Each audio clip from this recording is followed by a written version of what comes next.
एक औरत अपने नवजात बच्चे के साथ समुद्र में 3 दिन और 3 रातों तक तैरती रही। उनका एकमात्र आश्रय एक डूबने वाला कंटेनर था। उसने अनजाने में बच्चे का गंदा डायपर समुद्र में फेंक दिया, जिससे कुछ मछलियां वहां आ गईं। उसने जल्दी से एक साधारण मछली पकड़ने का औजार बनाया, लेकिन मछली पकड़ना इतना आसान नहीं था जितना उसने सोचा था। जब वह निराश हो रही थी, तभी आसमान में एक यात्री विमान दिखाई दिया। वह भावुक होकर कंटेनर में गई और एक कांच का टुकड़ा उठाया ताकि संकेत दे सके, लेकिन लौटते समय गलती से उसकी जांघ पर गहरी चोट लग गई। दर्द की परवाह किए बिना वह विमान की ओर चिल्लाने लगी, लेकिन दूरी इतनी थी कि किसी ने उसे देखा तक नहीं। उसने जख्म को संक्रमण से बचाने के लिए शराब से साफ किया और फिर ईयरफोन की तार से उसे सी दिया। भीषण दर्द से वह लगभग बेहोश हो गई, लेकिन खुद को संभालकर उसने उसी ईयरफोन की तार से एक छोटा सा मछली पकड़ने का जाल बनाया। उसने उसमें बच्चे का डायपर लगाकर समुद्र में डाल दिया और इंतजार करने लगी। कुछ मिनटों बाद एक मछली फंस गई और आखिरकार उसे खाना मिल गया। दिन बीतते गए, उसने थोड़ा बहुत भोजन जमा कर लिया था। बचने की उम्मीद में उसने सैकड़ों संदेश लिखे और उन्हें प्लास्टिक के बक्सों में डालकर समुद्र में बहा दिया। वह नियमित रूप से कंटेनर से पानी निकालती रहती, क्योंकि अगर पानी भर जाता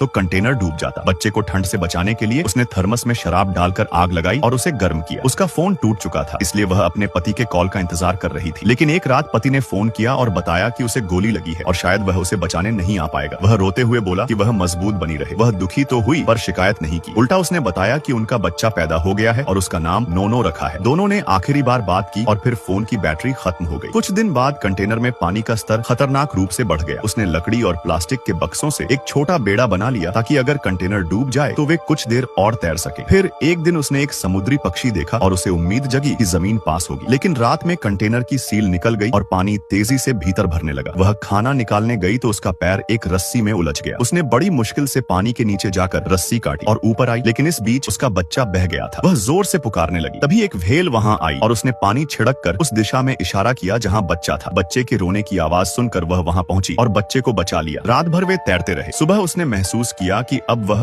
और नहीं कर सकती। उसने बच्चे का हाथ पकड़कर कुछ बातें कही। फिर उसने कुछ मछलियां निकालकर समुद्री पक्षियों के झुंड को आकर्षित किया। संयोग से उसी समय एक मछली पकड़ने वाली नाव वहां से गुजरी। नाव पर मौजूद लोगों ने पक्षियों की असामान्य हरकत देखी और उस दिशा में आ गए। उन्होंने पहले बच्चे को सुरक्षित ऊपर खींच लिया, फिर रस्सी की मदद से उस औरत को भी बचा लिया। वह गंभीर हालत में थी, लेकिन मछुआरों ने हार नहीं मानी और आखिरकार उसे भी होश में ला दिया। यह सोच पाना कठिन था कि एक औरत समुद्र में पूरे 1 महीने तक अपने बच्चे के साथ जिंदा रही। उसकी अडिग हिम्मत और मातृत्व की शक्ति वाकई अद्भुत थी।